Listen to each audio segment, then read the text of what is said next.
Hey folks! Hej allihopa! Welcome to another video.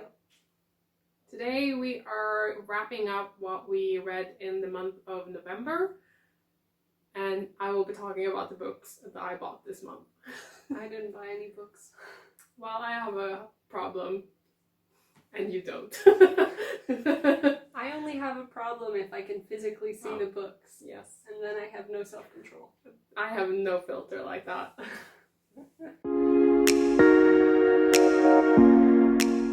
So the first book that I finished this month was So You Want to Talk About Race by Ieuma Uel, maybe?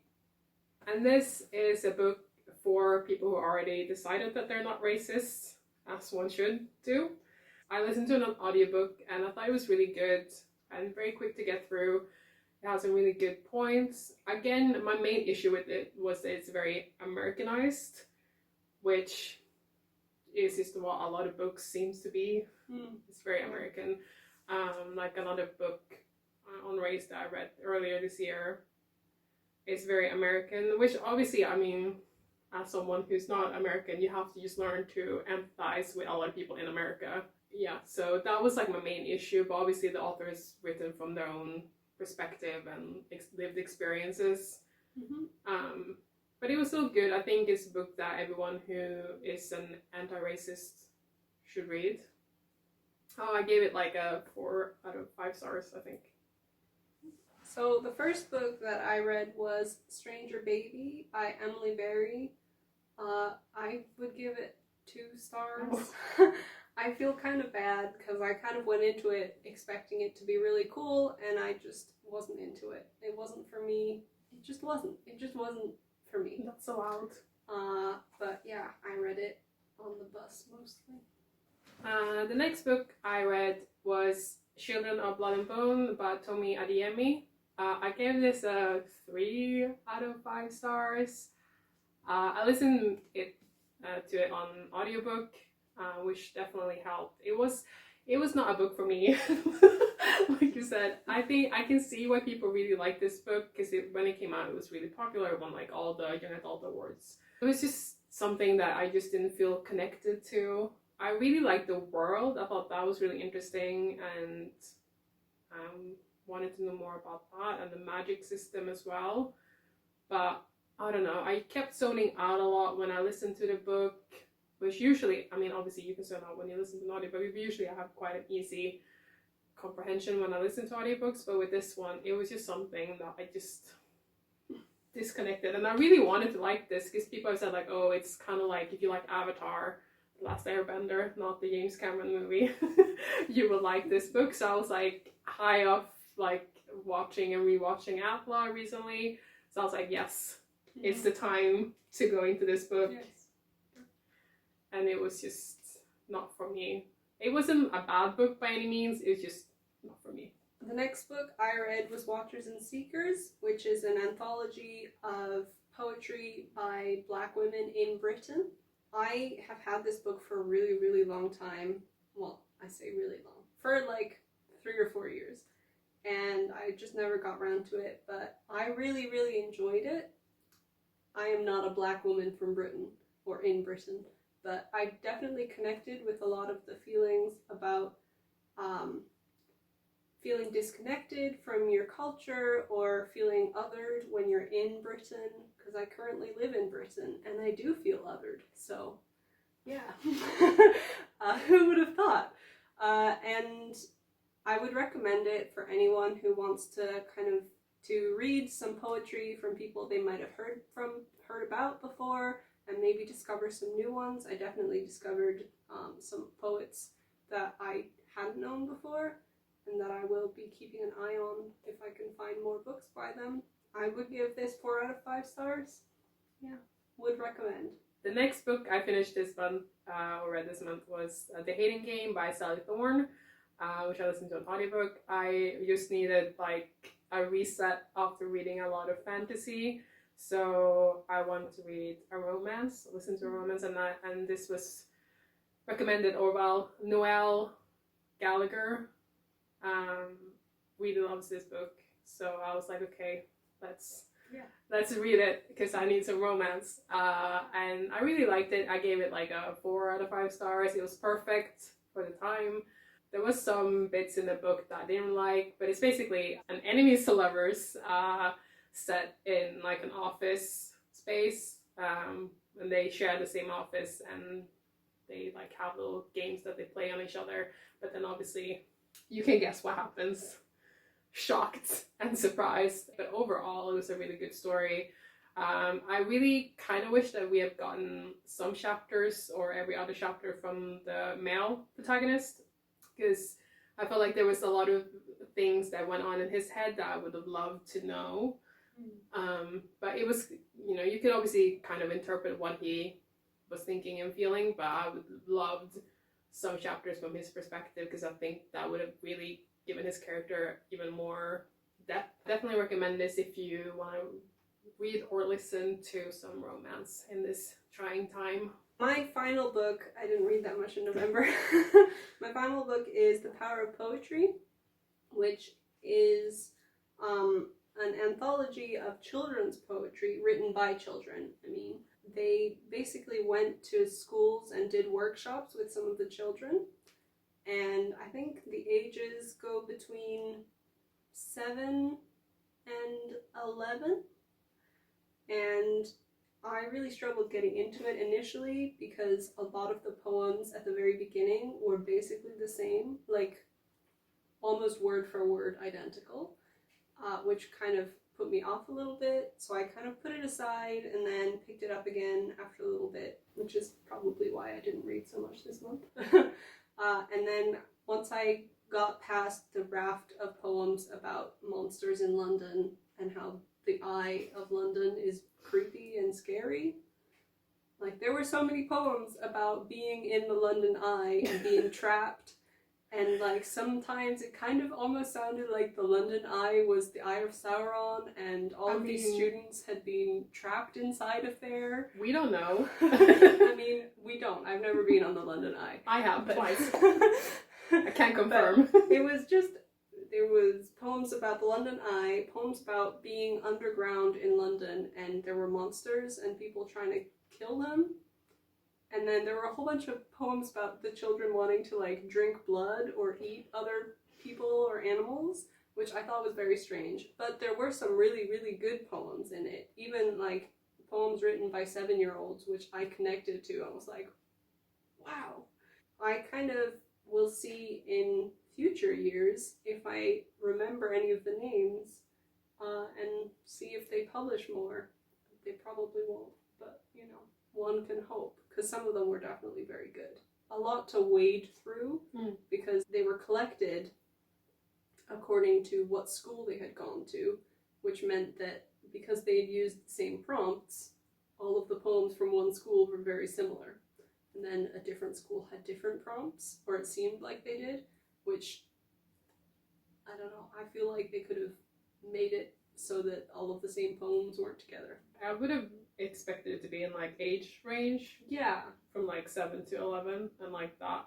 Yeah, because it started out with like ages 9 and 10, and then there were some 11-year-olds, and then suddenly there were 7-year-olds, and I was very confused. If you want to read poetry by children, some of it's a little bit disturbing, but you could read this. So the next book I finished this month was The Invisible Life of Addie LaRue by V.E. Schwab. I gave this a 4 or 5. I mean, probably a 4.5, because that's how I feel. It was really good. It took me a while to get through it, but I think it was because I was enjoying it and I kind of didn't want it to end. It's basically about this girl who, when she is about to get married to someone who she doesn't want to get married to because she wants to live like a free life, she sells her soul to the devil / the dark god or whatever in order to live forever. But the thing is that he makes sure that no one can ever remember her. And then one day a guy says, "I remember you." But that's kind of like just a very brief synopsis. It's more about just Addie and her like life from like when she's young up until like today, and like what she's been through. And it was really, really good. Especially towards the end was really, really It was very emotional, and yeah, I just really liked it. I think Rita Schwab crafted a very beautiful story, and I want to read more of her books now. And my final book this month that I read was The Kingdom of the Wicked. Yes. Kingdom of the Wicked by Kerri Maniscalco. I read her previous series, the Stalking Jack the Ripper series, which I enjoyed. I mean, they weren't like amazing books, but they were perfect for the time when I was reading them. They were a bit silly. And that was kind of more based on like serial killers and like based in reality, whereas this is fantasy. Basically follows this girl whose twin sister is murdered. Oh, and they're witches, by the way. They're witches. And then her twin sister is murdered, and she's trying to like figure out who killed her. And by trying to solve this, she summons the demon Wrath, as in the 7 deadly sins. And together they have to like kind of solve who killed the sister and other women who are also witches. I gave this a 3 out of 5 stars. I enjoyed it. I like my trash, okay? And this was like, I like objectively, it's not like the best book I've ever read, but I had fun, you know? I had a lot of fun, and I can't wait until the next book comes out. I want to know what happens, and apparently the next book's going to be more steamy as well, which, love it. I mentioned this in the previous video, Piranesi by Susanna Clarke. Looking forward to reading it. Seems similar to The Startled Sea, a bit meandering, which I apparently have realized that I love in the book. And the next book I got was another copy of The Invisible Life of Addie LaRue. This is the Illumicrate edition, so it has like, so yeah, this is silver. The one that I have is the Forbidden Planet exclusive, by the way. And then this is kind of like gray sprayed edges with some glitter, and then I think they changed. You have this, and then I think the end papers are different as well. So it's very pretty. I thought I got this, which is The Betrayals by Bridget Collins. She wrote one of my favorite books of this year, which is the Unbinding? The Binding. I don't know. Sorry, I have a headache. I can't think today. And this is the Waterstones exclusive edition. So it has pink spread edges and like some extra material, I think, as well. And like The Binding, which is one of the most beautiful books I also own, it has a beautiful cover. It has a beautiful hair, and then absolutely gorgeous. Mm-hmm. And it's on the back as well, which is very rare for books to have, actually. Yeah. And this, I think, basically follows a character at this school. It sounds a bit dark academia-ish, but like fantasy. So I'm looking forward to it. And the next book I acquired was The Shadow and Bones by Leigh Bardugo, which is the Fairy Loot special edition. So it has like this thing on the side here, sprayed. And then I think the end papers are different as well.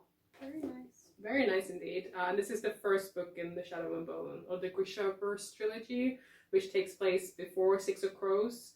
So hopefully Fairy Loot will also do the next 2 books in the series, and I'll try and get them as well. And then I got Here the Whole Time by Victor Martins. I think this is translated from Spanish or Portuguese. It follows a main character who has to spend his summer break with the guy he likes. Also the main character is fat, which is great. So that's mainly why I got it. It's gay and about a fat character. Yeah, and also the cover is really nice. This is the US cover. I didn't really like the UK cover. And then I got The Puppy War, and this is the Illumicrate special edition. So I can just show The Puppy War. I'm not going to show all 3. The cover is the same, but then it has some smoke sprayed edges, and then it has a signed book plate, and then this, it has art on the cover, and I think also art, so this is the cover art and then the art on the back. So yeah, overall a very beautiful set of books. I also got a bookmark and a pin and an art print in the same box, so it was a very good, well done box by Illumicrate, and apparently they're going to do more type of book boxes like this where they collect the whole series. So excellent. For those of you that don't know, I mostly buy my books from charity shops, and we've been in lockdown all of November, so I haven't gone to any charity shops, so I haven't bought any books. Shocking. That's why I have no haul this month, but I'm hoping that there will be things next month. Maybe I'll go raid our local charity shop. I found many good things there before. Yeah, Many same. good gay things. Oscar Wilde. There must be a local gay. Cats. Exactly. So maybe I'll go tomorrow. Tell us in the comments down below what you read this month, or if you hauled anything interesting. Like, subscribe, all those good things. All the good things. And we are Tess and Orlin on Twitter, Instagram, and Goodreads if you want to follow us there. Our Goodreads account isn't really up to date. There's nothing really there, but there will be. We'll get there. We'll get there in the end. Hejdå! Bye!